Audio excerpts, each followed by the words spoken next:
मैं मुकुल अग्रवाल आज आपके लिए फिर से एक नया टॉपिक लेकर आया, जहां पर मैं आपको मैथ सेकंड का एक चैप्टर करा रहा हूं जिसका नाम है linear differential equation of nth derivative. बच्चों ये थोड़ा सा कॉम्प्लिकेटेड भी है और थोड़ा सा इजी भी है। अगर समझ में आ जाएगा तो आपके लिए अच्छा होगा, कॉम्प्लिकेटेड है तो आप लोग उस पर थोड़ा सा क्या करेंगे, फोकस करेंगे। तो देखो बच्चों, लीनियर डिफरेंशियल इक्वेशन होती क्या है, n ऑर्डर की। तो देखो इस तरीके की डिफरेंशियल इक्वेशन होती है जहां पर मैं इसे ऐसे लिखूंगा d की power n plus a1 d की power n minus 1 plus a2 d की power n minus 2 dash dash dash an और d की पावर 0। और बच्चों यहाँ पर क्या आ जाएगा, y आ जाएगा और किसके बराबर होगा, 0 के बराबर होगा।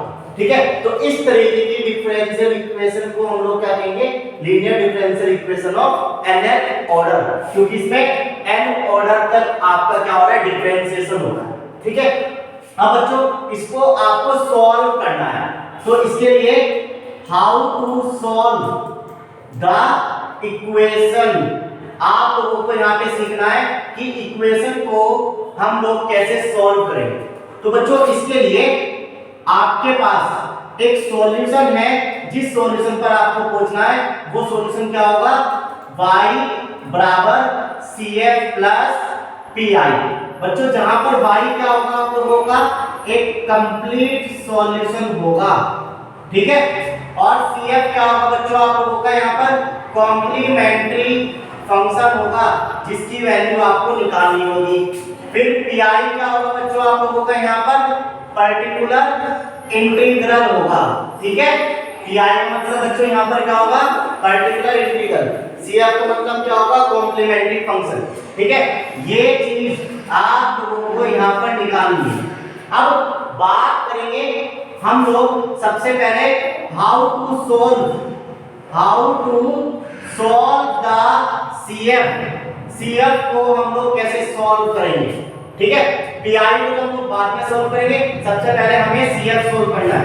तो CF सॉल्व करने के लिए सबसे पहला स्टेप आपका क्या होगा, आप लोगों के पास ये जो इक्वेशन होगी इस तरीके की, इसको आप यहां लिखेंगे dn-1 plus a2 dn-2 dash dash an d की पावर 0 y बराबर 0। सबसे पहले आपको स्टेप में क्या लिखना है, स्टेप फर्स्ट में इक्वेशन लिखना है। सेकंड स्टेप में बच्चों आपको क्या करना है, इस इक्वेशन को ऑक्सिलरी किसमें, ऑक्सिलरी इक्वेशन में फॉर्म करना है। ऑक्सिलरी इक्वेशन में क्या करना है, मतलब d/dx जहां पर भी लिखा है उसको m में कन्वर्ट करना है। क्या करना है, m में कन्वर्ट करना है।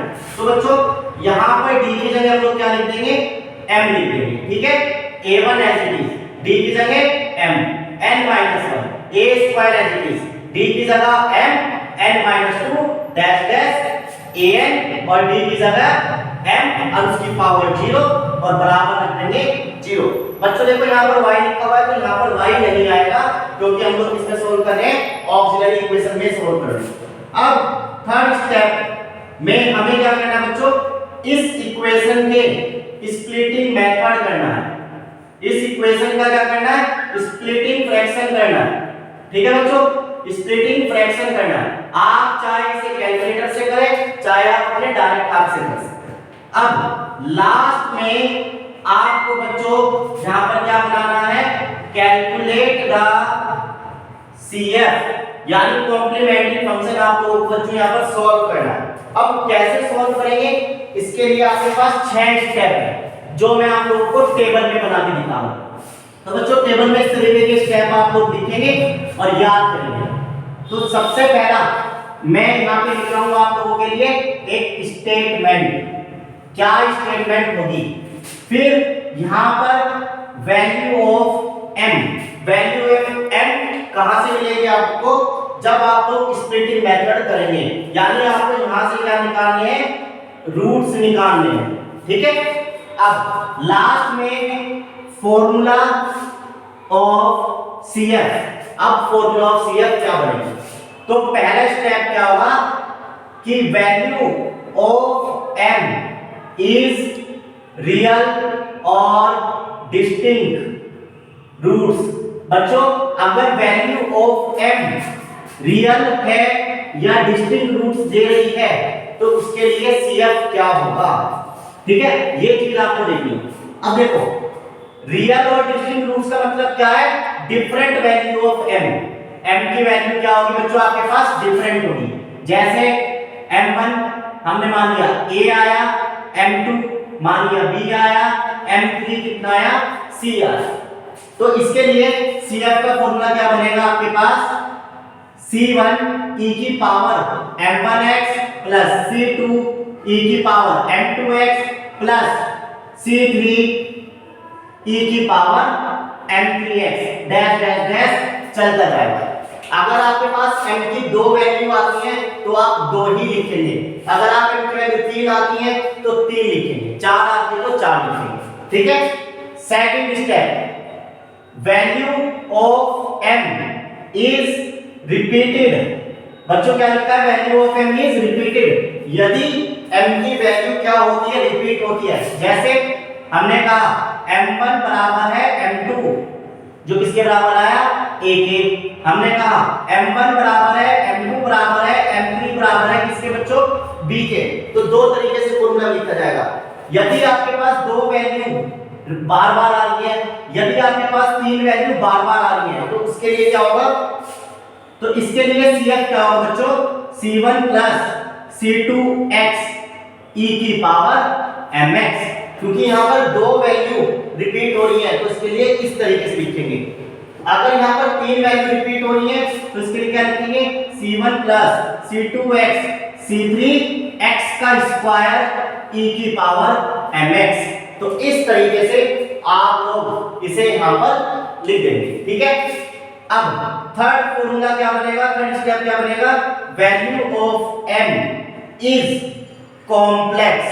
बच्चों कॉम्प्लेक्स का मतलब क्या है, जिसमें आयोटा यानी a प्लस माइनस ib अगर इस तरीके की वैल्यू है तो उसके लिए क्या लिखेंगे आप लोग, m1 बराबर a प्लस ib, एक बार प्लस का लिख देंगे, एक बार a माइनस ib लिख देंगे। तो बच्चों इसके लिए फॉर्मूला क्या बनेगा, C1 cos bx plus C2 sin bx और साथ में e की पावर ax, ठीक है। अगर बच्चों फॉर्मूले में जो वैल्यू यूज की आई है वो किस फॉर्म में आई है, आयोटा की फॉर्म में आई है, तो उसके लिए cos और sin का आप लोग इस्तेमाल करेंगे। फोर्थ क्या स्टेप होगा, value of m is complex. m की वैल्यू क्या है बच्चों आपके पास, कॉम्प्लेक्स है, बट इट इज रिपीटेड। बच्चों क्या हो रही है, रिपीट हो रही है, ठीक है। रिपीट का मतलब देखो कैसे, a प्लस माइनस ib का होल स्क्वायर, 3 भी हो सकता है 4 भी हो सकता है। देखो जब तक यहाँ पावर 1 थी तो कितनी वैल्यू मिली, 2, अब पावर कितनी आ गई 2 तो कितनी वैल्यू मिलेगी हम लोगों को, 4 मिलेगी। तो जिसके लिए कैसे लिखेंगे, m1 बराबर m2 a plus ib, m3 बराबर m4 a माइनस ib, यानी दो वैल्यू एक जैसे रिपीट, दो वैल्यू एक जैसे रिपीट। तो बच्चों यहाँ पर रिपीट हो रही है वैल्यू और साथ के साथ कैसी हो रही है, कॉम्प्लेक्स की फॉर्म में हो रही है। तो देखो सबसे पहले रिपीट हो रही है तो ये वाला स्टेप आपको लिखना है, C1 प्लस C2x रिपीट हो रही है, C1 प्लस C2x रिपीट हो रही है, पर किस फॉर्म में हो रही है, कॉम्प्लेक्स फॉर्म में हो रही है। तो कॉम्प्लेक्स के लिए फिर आप ये वाला स्टेप लिखेंगे, तो यहाँ पे लिख देंगे cos bx फिर प्लस C3 प्लस C4x और यहाँ पे लिख देंगे sin bx और e की पावर ax। तो ये इस तरीके का फॉर्मूला होगा, यानी प्लस के लिए हमने ये वाला लगा दिया, माइनस के लिए हमने ये वाला कंसेप्ट लगा दिया, ठीक है। और a जो है वो पॉजिटिव है, ठीक है बच्चों, a क्या है आप लोगों का, पॉजिटिव है, तो जो e की पावर ax में यहाँ पर आप लोग लिख देंगे। तो आई होप आपको इतना समझ में आ गया हो और आप लोग क्या करेंगे, सभी हैंड टू हैंड अपनी कॉपी में नोट करेंगे। अब हम लोग फिफ्थ स्टेप में चल रहे हैं कि जो फिफ्थ स्टेप हमारा क्या होगा उस चीज को मैं बताऊंगा। तो देखो फिफ्थ स्टेप में आप लोग क्या लिखेंगे, value of m is irrational. Value of m क्या है बच्चों, आपकी इर्रेशनल है। तो इर्रेशनल कैसी होती है, रूट में होती है। यदि आपकी वैल्यू कैसी आए, रूट में आए, root a plus minus root b, तो बच्चों m1 की वैल्यू क्या हो जाएगी, root a plus root b। m2 की वैल्यू कैसे हो जाएगी, root a minus root b। इस तरीके की वैल्यू आपके पास आएगी। तो जिसके लिए CF क्या बनेगा, e की power root a x, x root में नहीं है, और साथ में क्या रहेगा बच्चों यहाँ पर C1 यानी आप इसको कैसे लिखेंगे, ऐसे लिखेंगे C1। और जैसे हम अभी आपको पढ़ाया था C1 e की पावर में आएगा ना, तो यहाँ पर इसके लिए क्या लिखेंगे, C1 साइन हाइपरबोला dx। ठीक है, पहले आप लोग cos लिख दो, है ना, यहाँ पे क्या लिखेंगे, cos हाइपरबोला dx। फिर क्या लिखेंगे, C2 sine hyperbola root b, और साथ में x, और साथ में आप क्या लिखेंगे, e की पावर a x। बच्चों अगर आपके पास ये रोटेशनल फॉर्म आता है तो आप क्या लिखेंगे, cos hyperbola root bx plus C2 sine hyperbola root bx, और ब्रैकेट में e की पावर a रूट x। ठीक है, अब सिक्स्थ स्टेप जो आपका लास्ट स्टेप है, इन 6 टॉपिक पे ही आपके न्यूमेरिकल बनेंगे। तो सिक्स्थ स्टेप क्या है, value of m is irrational. m की वैल्यू क्या है, इर्रेशनल है, बट इट इज रिपीटेड, परंतु वो क्या हो रही है, रिपीट हो रही है। जैसे root a plus minus root b और उसका होल स्क्वायर या उसकी पावर 3। तो देखो अगर प्लस माइनस है, सिर्फ पावर 1 है, तो 2 वैल्यू मिलेगी। अगर आपके पास रिपीट हो रही है तो इसके लिए आपको कितनी वैल्यू मिलेगी, 4 वैल्यू, यानी m1 बराबर m2 root a plus root b, m3 बराबर m4 root a minus root b। एक बार प्लस की रिपीट हो रही है, एक बार माइनस की रिपीट हो रही है। तो रिपीट के लिए फिर से ये वाला कंसेप्ट लगेगा, C1 प्लस C2x, और रूट में आ रही है तो रूट में लग जाएगा cos हाइपरबोला रूट bx, फिर प्लस C3 प्लस C4x और साइन हाइपरबोला रूट bx। और बच्चों बाहर ब्रैकेट के बाहर हम लोग क्या लगा देंगे, e की पावर रूट ax। तो ये चीज हम लोगों ने यहाँ पर इस तरीके से लिख दिया। तो ये 6 तरीके से आप लोगों के पास क्या हो गए, फॉर्मूले हो गए। ठीक है, तो इन 6 तरीके से आप बच्चों क्या करोगे, CF को निकालोगे। ठीक, अब बात करते हैं PI। अगर क्वेश्चन में यहाँ पर 0 लिखा हुआ है, इस इक्वल्स टू में 0 लिखा हुआ है, तो PI हमेशा कितना होगा, 0 होगा। ठीक है, अगर क्वेश्चन में 0 लिखा हुआ है तो PI बच्चों कितना होगा, हमेशा 0 होगा। तो जिसके लिए कंप्लीट सॉल्यूशन क्या बन जाएगा, CF प्लस 0, क्योंकि PI की वैल्यू कितनी हो गई, 0। ठीक है, तो ये कंसेप्ट है आप लोगों का linear differential equation of nth order को सॉल्व करने का। ठीक है, अब हम लोग इसके ऊपर क्या देखते हैं, कुछ न्यूमेरिकल देखते हैं। तो न्यूमेरिकल कैसे करेंगे, इसके लिए हम लोग अपनी HK दास ग्रुप के कुछ न्यूमेरिकल करेंगे। ठीक है, देखेंगे कि हम लोग उसमें से कैसे CF और PI को निकाल सकते हैं। तो देखो सबसे पहला हम लोग उससे ले रहे हैं d square y upon dx square 5 dy by dx minus 6y बराबर 0। तो बच्चों ये आपके पास एक क्वेश्चन है, इसमें कह रहा है कि इसको सॉल्यूशन सॉल्व करो। तो देखो सबसे पहले आप इस क्वेश्चन को कैसे लिखेंगे, d स्क्वायर की फॉर्म में लिखेंगे, फिर 5d इसकी जगह d आ जाएगा माइनस 6, और सबका जो y होगा वो आप लोग बाहर ले लोगे और बराबर 0। अब बच्चों आप क्या करेंगे, इसका ऑक्सिलरी इक्वेशन बनाएंगे, यानी d को m में change, m square plus 5m minus 6 और बराबर 0। तो बच्चों यहाँ पर y लिखा था, यहाँ पर y नहीं आएगा, ठीक है। अब इसका आप लोग क्या करेंगे, स्प्लिटिंग मेथड अप्लाई करेंगे। आप लोग कैलकुलेटर से भी कर सकते हैं, मैंने सिखा रखा है। आप लोग या डायरेक्ट कर सकते हैं। तो डायरेक्ट में कैसे करेंगे, m square as it is 6 के ऐसे फैक्टर करेंगे कि जिससे प्लस माइनस करने पर क्या आ जाए, 5 आ जाए।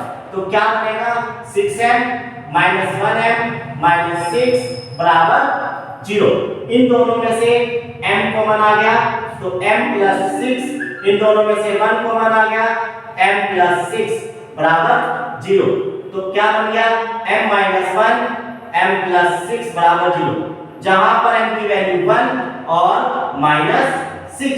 तो बच्चों यहां पर m की वैल्यू कैसी आई है, डिफरेंट आई है, यानी डिस्टिंक्ट आई है। डिफरेंट वैल्यू m की वैल्यू यहां पर मिली है। तो जिसके लिए पहला केस जो इस टेबल में आप लोगों ने नोट किया होगा, तो उसके लिए CF क्या बनेगा, C1 e की पावर m1x, C2 e की पावर m2x, ये फॉर्मूला है। तो C1 as it is e m की जगह क्या रख देंगे 1x, फिर C2 e m2 की जगह क्या रख देंगे -x और -6 और इनको में x, ठीक है।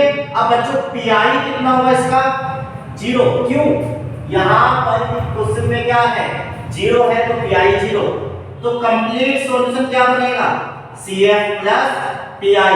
तो CF की वैल्यू कितनी आई, C1 e की पावर 1x, C2 e की पावर -6x और प्लस 0। तो प्यारे बच्चों ये इस तरीके से आपके पास क्या हो गया, पहला न्यूमेरिकल हो गया, ठीक है। अब चलिए देखते हैं दूसरे टाइप का न्यूमेरिकल, ठीक है। तो दूसरे टाइप के न्यूमेरिकल को कैसे करेंगे वो चीज हम लोग देखने जा रहे हैं।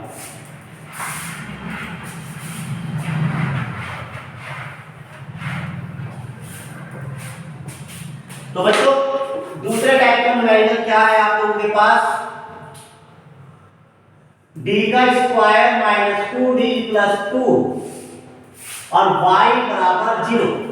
इस तरीके का आपके पास दूसरा न्यूमेरिकल है, d square minus 2d plus 2 y बराबर 0। तो बच्चों सबसे पहले इसको क्या में लिखेंगे, ऑक्सिलरी में चेंज करेंगे।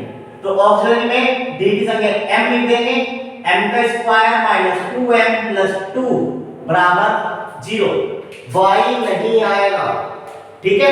अब आप इसके फैक्टर करेंगे, तो आप इसके फैक्टर नहीं कर सकते, तो इसके लिए आप लोगों ने क्वाड्रेटिक फॉर्मूला या घनाचार्य का फॉर्मूला पढ़ा। तो जिसके लिए क्या फॉर्मूला होगा, m बराबर minus b plus minus b का square minus 4ac upon 2a। Minus as it is b की जगह कितना आ जाएगा, माइनस का 2 आ जाएगा, प्लस माइनस b की जगह माइनस का 2 आ जाएगा, माइनस 4 a की जगह 1 आ जाएगा और c की जगह बच्चों 2 आ जाएगा, अपॉन में 2 इंटू a की जगह क्या आ जाएगा 1। तो क्या हो गया आपके पास यहाँ पर माइनस माइनस प्लस यानी 2 plus minus as it is 2 का स्क्वायर 4, ये कितना हो गया 8 अपॉन 2। तो 2 प्लस माइनस इसमें से माइनस करोगे तो माइनस के 4 अपॉन 2। अब 2 प्लस माइनस 4 का अंडर रूट कितना 2 होता है और अंडर रूट में -1 बच गया, जिसका मतलब होता है आयोटा। तो यानी i आ गया अपॉन 2। 2 कॉमन लोगे नीचे से कट जाएगा तो प्लस माइनस i। तो बच्चों यहाँ पर ये जो रूट्स आए ये आप लोगों के कैसे आए हैं, कॉम्प्लेक्स रूट आए हैं, ठीक है। जहां पर m1 की वैल्यू कितनी आई है 1 प्लस i, m2 की वैल्यू कितनी आई है 1 माइनस i। तो जहां पर बच्चों इस केस के लिए CF कितना बनेगा आपके पास, C1 cos bx plus C2 sin bx e की पावर ax, ठीक है। ये फॉर्मूला है कॉम्प्लेक्स का जो आपको टेबल में लिखाया था अभी थोड़ी देर पहले। तो बच्चों C1 as it is b की वैल्यू कितनी होगी, i का कोफिशिएंट, तो i के साथ क्या है यहाँ पर 1। तो cos b की जगह हम लोग 1 रख देंगे, फिर C2 sin बी की जगह 1 रख देंगे और ई ए क्या है जो शुरुआत में वैल्यू है यानी 1x। ठीक है बच्चों, तो ये CF बन गया। अब आपको PI लिखना है तो क्वेश्चन में क्या है 0 है तो PI कितना हो गया 0। तो कंप्लीट सॉल्यूशन क्या बनेगा CF प्लस PI। तो CF कितना है C1 cos x C2 sin x और e की पावर x और प्लस 0। तो इस तरीके से आपके पास क्या हो गए दो क्वेश्चंस हो गए। तो आई होप आपको ये दोनों क्वेश्चंस यहां पर समझ में आ गए।